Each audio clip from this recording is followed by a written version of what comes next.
Dharmendra Nirmaliya.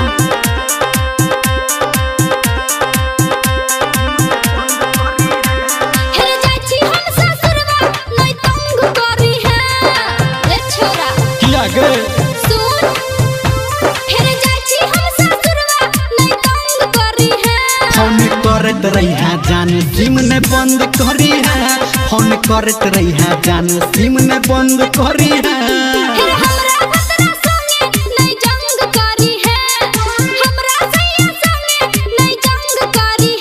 Phone करत रही है जान सिम ने बंद करी है, फोन करत रही है जान सिम ने बंद करी है।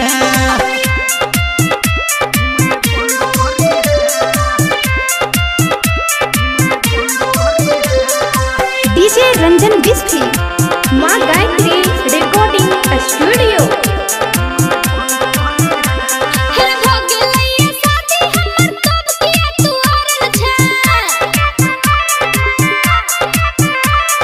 हमारा दिल में जान तू अखनो है गे गरल छे,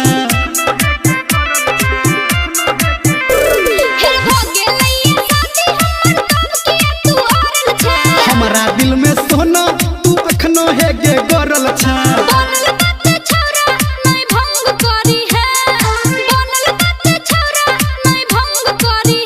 फोन करत रही है जान सिम ने बंद करी है, फोन करत रही है जान सिम ने बंद करी है।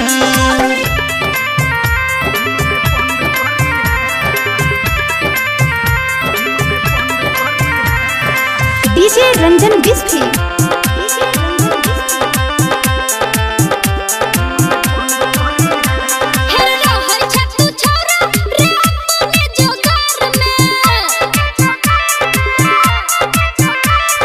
कमी की देख ले तू अपना गे यार में,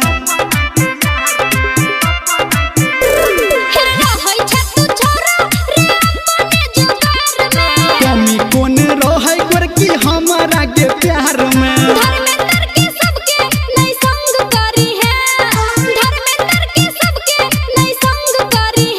फोन करत रही है जान सिम ने बंद करी है, फोन करत रही है जान सिम ने बंद करी है।